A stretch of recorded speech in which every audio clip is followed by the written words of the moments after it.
What is going on, guys? Welcome back to the channel. Tonight we're in the shop and we're gonna continue working on the clean slate Cherokee.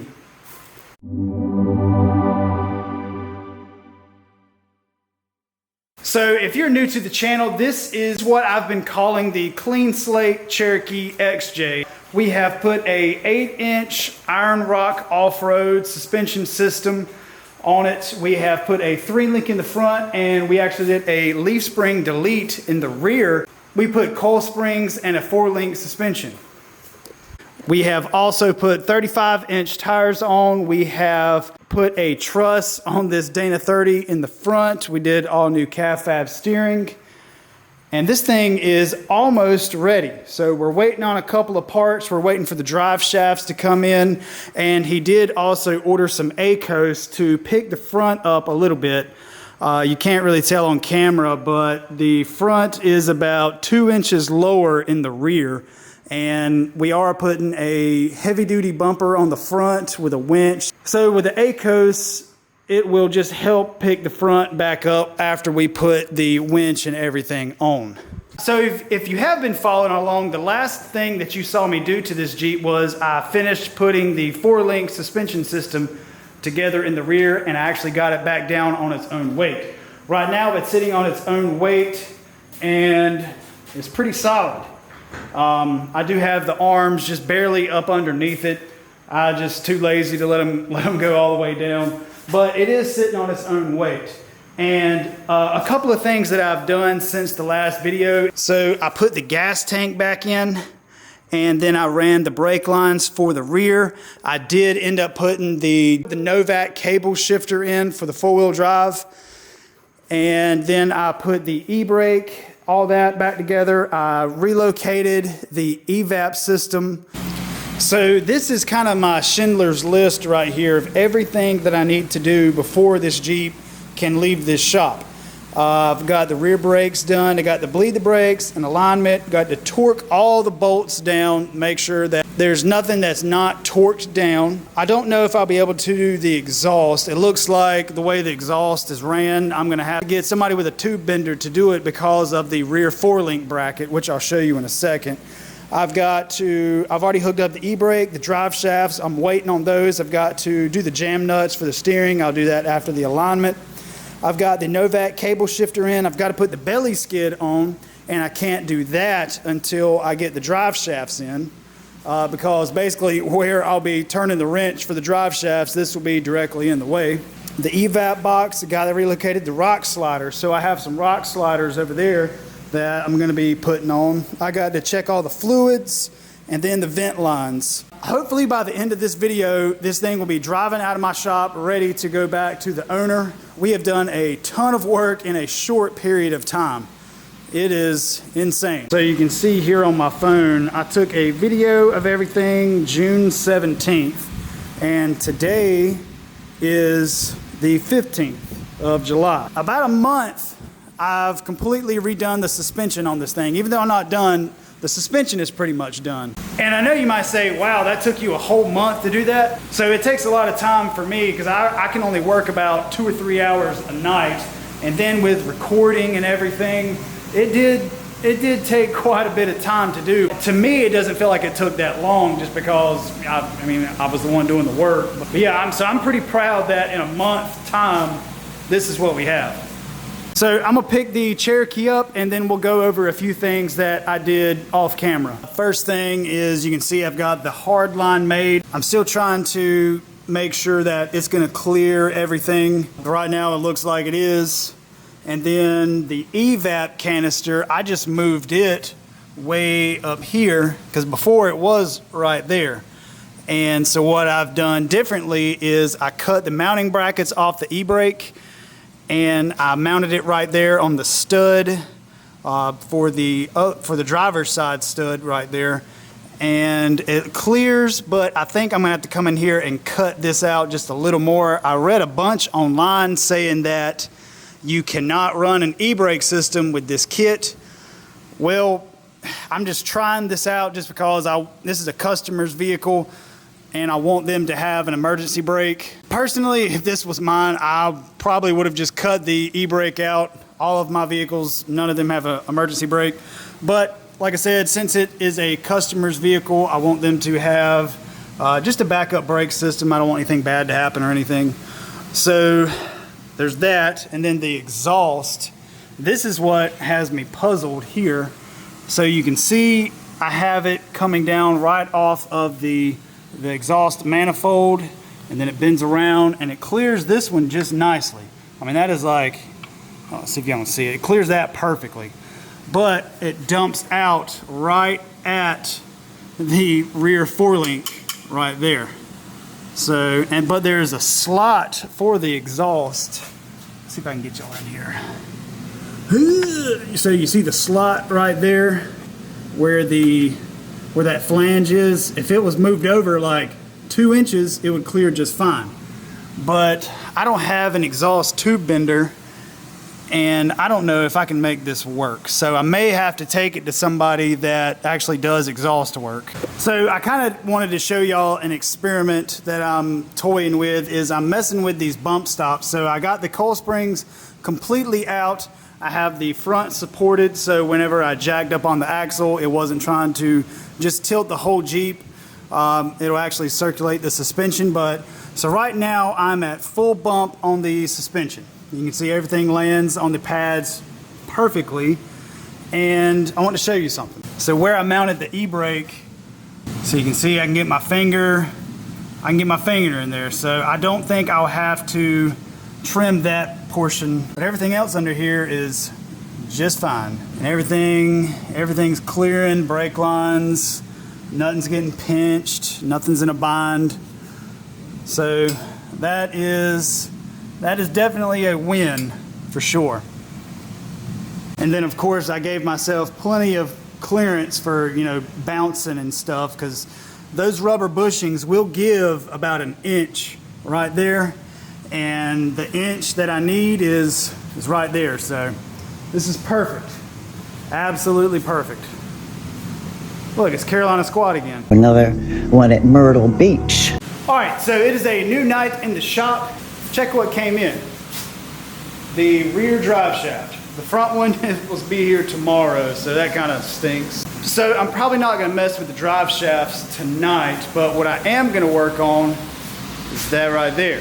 So the front bumper came in. That is the bumper from Rough Stuff. So this is the bumper from Rough Stuff. I'm not exact sure of the name. He did buy a tube, a pre-bent tube from Barnes, and then I just took some gussets and welded them up. Here, I'll show you my gussets right there. So I just incorporated some gussets from Barnes and just kind of triangulated it and just mounted it, and now it's super beefy. You can pick the whole bumper up from this bar right now. So the owner came over and checked the Jeep out, and he was really wanting the Jeep to be a little bit more level, and knowing that we're gonna be putting a bumper on and a winch. Where's the winch? Here's the winch. So we're putting a 12,000 pound winch on here, and that's gonna add a lot of weight. But before I put the ACOS on, I wanna get this winch bumper on. That way I know the exact ride height of the front once I get the ACOS in. So what I plan on doing tonight is getting this bumper on, but basically all of these bolts right here will hold the bumper on. So it's gonna be super strong and super sturdy, and that's only gonna help reinforce this unibody. So now I'm probably gonna pop off these bolts right for the steering box and get ready to put this bumper on. So I think for this bumper, you only take the front 2 power steering box bolts off, and I think the last one stays. I'm just gonna kind of go over all my hardware and everything like that. So obviously these are the long bolts that go inside of the unibody that bolt on the steering box there. Oh shoot, there's a couple more tabs I need to take out. But these tabs right here, I believe they go on the back side of these brackets right here. These are just some unibody strengtheners. Oop, I got the wrong side. And I believe they go just like this. So you got some holes right there. I believe they go just like that. And everything kind of lines up. And then I think these go up inside, and that's what you mount those brackets to. So like I said, that is just what I'm looking at, that's kind of what it looks like, what it does. Well, there's no instructions.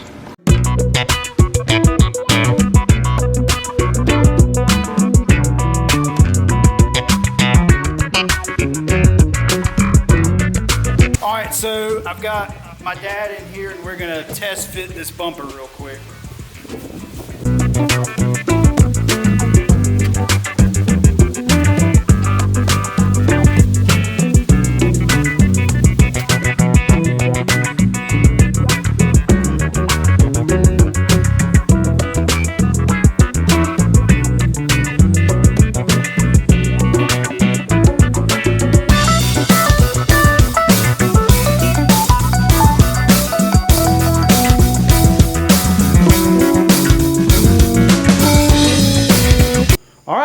I got the bumper on. Holy crap, that was a lot of figuring out and everything. So while I was recording, my battery died and I didn't really have time because my dad was trying to go to bed because it's like 12 o'clock. So me and him, we had to take the bumper back off, mount the winch, and then put it back on. And that was kind of a pain in the butt. It doesn't really matter now because it's all done. Check it out. The bumper fits absolutely perfect. You can see there, all the lines are good. I had to touch up a little spot right there. I think it looks really good with these painted fenders on here. Holy crap. And you can see that's how much it sticks out there, so it don't really stick out very far. And this big old 12,000 pound winch is tight in here, but that's what we want.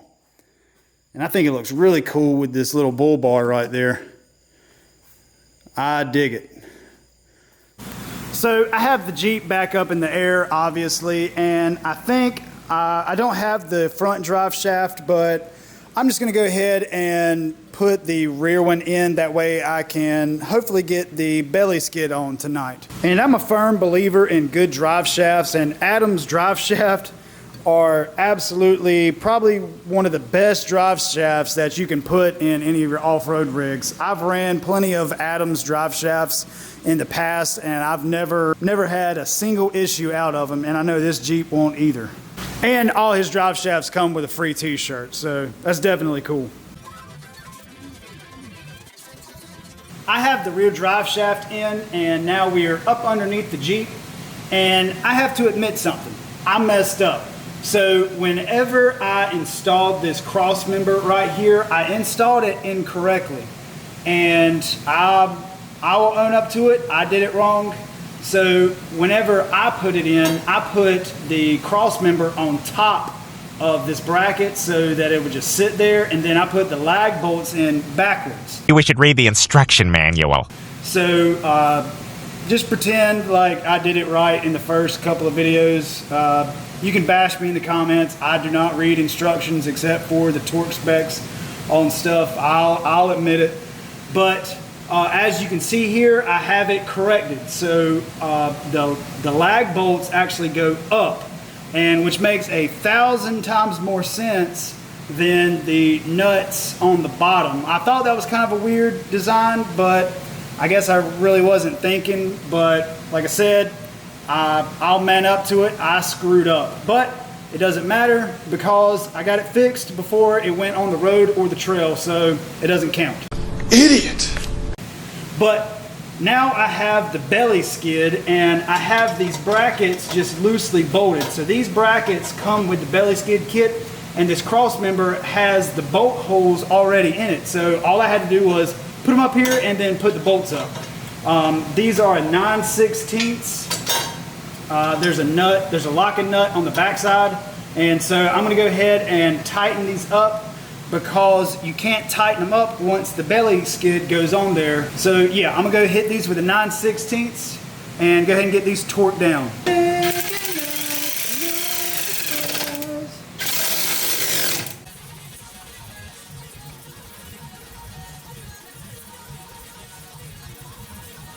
Now I'm just taking these Allen bolts, and you can see they've got a taper right there, and then this has a taper in it also. So it's gonna be completely flat on the belly, and that's like super cool. Just got to line this up. that. I'm just gonna get this started. So once I get these started, I'm probably gonna come back and put just a little bit of Loctite on these. So I'm not tightening them up just yet. I'm just getting them snug because I want to get them all started all the way around before I tighten up anything. I just want to make sure that all the bolt holes line up like they should. And looks like everything lined up. So now I'm just gonna get all the bolts in these and then tighten it up. Man, that's a lot of protection. So it's even got this, so instead of just being a flat piece that goes across, it's got this an angle right there that protects anything from going inside of right here, like a rock or a sharp corner or a stump or anything. So that's a really cool design. And it fits perfect in between the 3-link and the 4-link here. I like that. All right, so it is the next night and check out what came in. So the front drive shaft came in. I have the front ACOS right there from JKS. And then I have the Rock Jock bump stops for the bottom. So I already have the tires off on the front here. And now I'm going to just support the axle, pick it up a little bit, and remove the shocks. That way, I'll probably have to remove the sway bar too. That way I can get these springs out.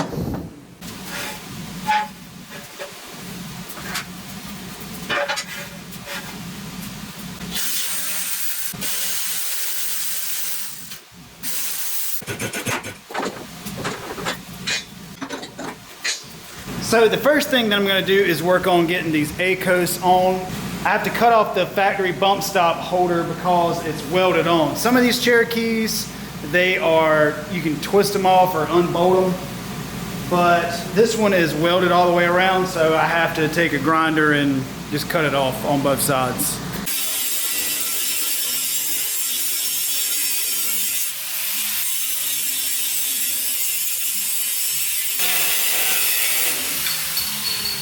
So now that I have this cut off, I'm going to tap the hole, and I believe it says to use a 10mm by 1.5 tap.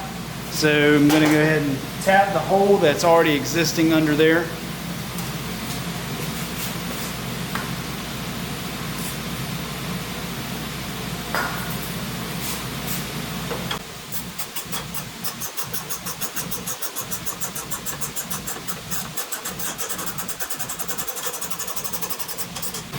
Now I'm just going to hit all that exposed metal with some paint.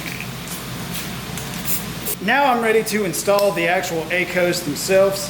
I think what I'm going to do is I'm just going to get this top level, and I'm just going to start at the bare minimum. So I'm just going to run them like this for right now and see if the ride height is where I want it, and make sure that the customer is satisfied with the ride height, and then we'll just kind of go from there. So I'm going to go ahead and get this where it needs to be. You want that level right there.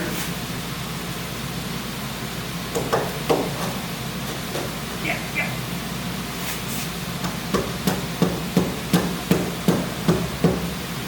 Now that I have everything up here, I'm just going to just lightly tap it with the mallet and just try to fill this gap up as much as I can without spinning that top one right there. I think that's it. So now I'm just going to run this all the way up. So I changed my mind. I think I'm just going to do exactly ½ an inch gap right now, just to see if that will help level it out with the heavy bumper and everything like that. So I'm just going to tighten this down just a wee bit. So now I'm going to put the actual bump stop on itself, and I am going to put just a little bit of anti-seize on the bolt here whenever it threads up in there. Dang it, I've already got it all over me. I think I am going to put the extended spacer on.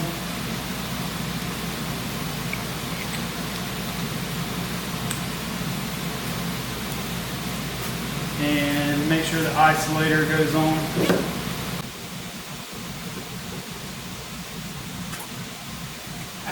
So now this ACOS is ready for the spring, but I have to put the rear bump stop pads on.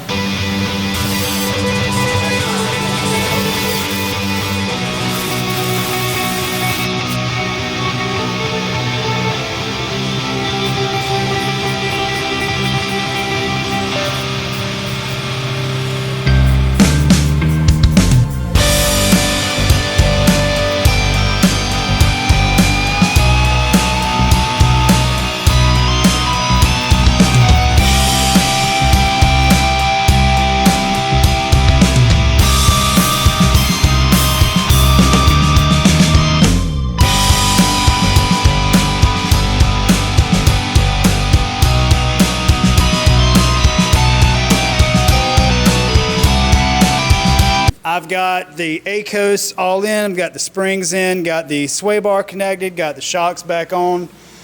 So now I need to put the tires on, and I need to figure out, because I know I'm going to have to extend the lowers and probably the upper also, just to get my wheelbase correct and to get my caster correct.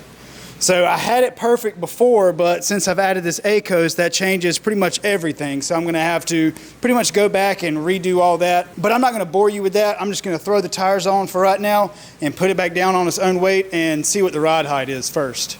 So now it's back on its own weight. The lift arms are just kind of sitting there. But check this out. It is like perfectly level now. The only thing I need to do is, you can probably tell, I need to scoot that tire forward about ½ an inch, something like that.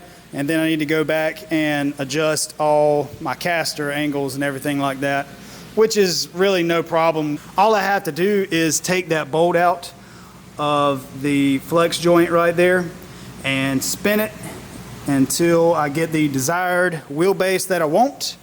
And that's it. Like 2 days later. Wait, what? Aha, it's in the middle bay. So I ended up getting the front drive shaft in and the Blake's bread. You get him the easy ones! Brakes bled, and now I have room to put the rock sliders on. I did have to take the belly skid off to get that front drive shaft in, but I'll show you the front drive shaft there is from Adams. Thanks, Adams drive shaft. So I was going to record myself backing it out, but it really wasn't like a monumental moment. I just backed it out and then drove it right back over here and then got the Bronco in here. So now I'm going to work on getting these rock sliders on. So let me show you what we got going on. I got my buddy Key over here helping me hold it because this thing is pretty heavy. And we've got a little table and then a four-wheeler lift right there. And we're just trying to get everything to line up the way we want it to. Now I believe I'm going to just weld everything to the unibody stiffeners in there. There's good metal. I can make good penetration and everything there. And then you can see in here I've got the holes drilled right there. We're just kind of mocking it up. I got to come back and paint these holes so that they don't rust. But I think what I'm going to do is I'm going to go ahead and tack this up, and that way it won't fall and kill me while I'm trying to paint that, and then we'll go from there. All right, so check it out. So it's actually 2 nights later. It took me a little bit to get these sliders on because I bolted them and welded them, and getting the pinch seam lined up just right, that was kind of aggravating. But you can see right there, got the sliders on.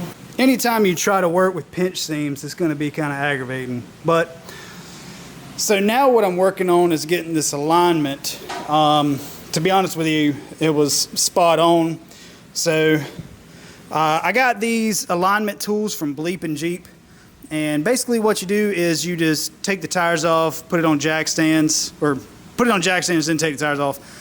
And you bolt these on, and you just measure from this point right here all the way over, and you just want either an 1/8 or a 1/16 toe in, and that's pretty much the alignment. I've got the caster right dead on. It's like 6.9 02 degrees. So this is exactly where I run all of my Jeeps, right at 6 degrees. But what I'm doing now is, since I have the tires off, is I'm going through everything and just checking, make sure everything's tight, everything's the way I want it to be. I didn't want to do that until it was on its own weight, and now since it's on its own weight and the tires are off, I can kind of get in there and just visually inspect it and make sure that everything's tight with a wrench. But while I was doing this alignment, I started smelling something, and it didn't smell very good. It definitely wasn't cinnamon roll. So I had to get that cleaned up, but I've got the steering stabilizer, I've got it middle way, got it where I want it, and I think that's everything. So now really I need to get it on a trailer because I'm taking it to an exhaust shop Monday morning because I can't figure out this exhaust. I'm not an exhaust guy. I don't do my own exhaust work or anything like that. So I've got all the exhaust components inside the Jeep, and now I can take it first thing Monday morning, drop it off, pick it up Monday afternoon, and the exhaust will be done. So I got the tires back on, got the lug nuts back on, got the lug nuts torqued down. What you think, girl? She likes it. Man, this thing has come a long way. Look how fresh it is too. That good dark interior. I dig it. So I guess tomorrow morning I'll load it up on the trailer and we'll get the exhaust done. And also I'll show you a side project that me and Cinnamon Roll are working on. We're putting a 4-inch SkyJacker suspension kit on this 92 Bronco. This thing is awesome. I have destroyed my shop. If anybody watching this has ever put a lift on a twin beam suspension, I feel you. All of the suspension joints, like the radius arm bracket, they were all had the rivets in it. So I had to get all the rivets out. That was a huge pain, which is that's not SkyJacker's fault or anything. The hardest part of this is getting those factory rivets out. I had to get all those factory rivets out in there on that cross beam right there. But the lift is actually going on easy. It's getting the factory parts off so the lift can go on. That is the hard part. Holy crap, that is a ton of work. But thanks to SkyJacker, they made it so that, you know, it can bolt on and off and everything like that, and that's pretty cool. So if he ever has to service anything, replace a component, all he has to do is unbolt it. I'm tired, it's late. I'll see y'all tomorrow. All right, so we got the Jeep back in the shop with the exhaust done, and I'll kind of show you what all happened with that. So like I said, this is the exhaust kit from Iron Rock Off-Road. And you can see it goes through this 4-link, just perfect.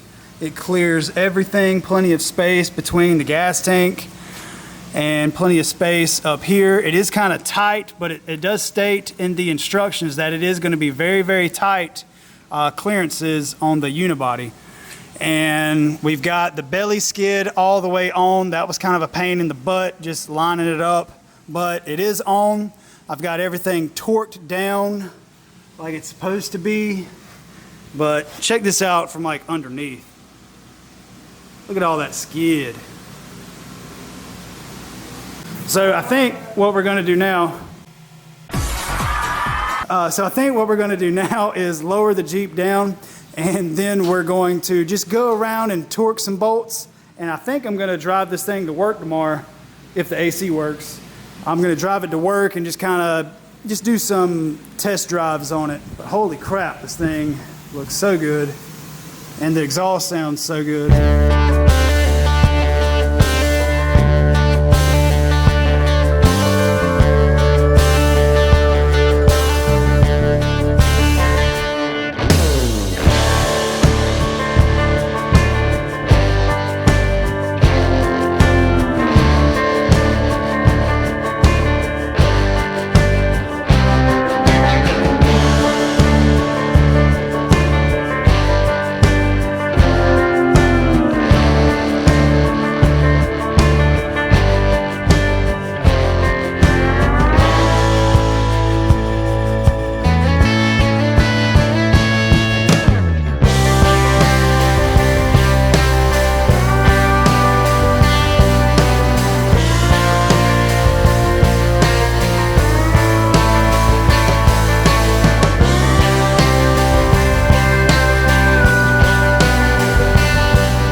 right, guys, so I successfully drove the XJ to my work, and it did just fine. It was making some brake noises that I got to figure out. It sounded like there was a rock or something in the caliper or something like that. Maybe it's in that dust shield. So that's really all I've got to really look into. But other than that, this thing will be ready to go back to the customer. Holy crap. It's been a ton of work, a lot of sleepless nights, a lot of welding, a lot of anti-seize, but check it out. It's all almost ready to go. But anyway, guys, I'm gonna end this video right here. I really appreciate y'all watching. If you don't mind, hit that like button and make sure that you are subscribed so you don't miss out on any other further content on my channel. I try to put out new videos every single Friday around 2 o'clock. Anyway, guys, we'll see y'all next time. Thank y'all for watching.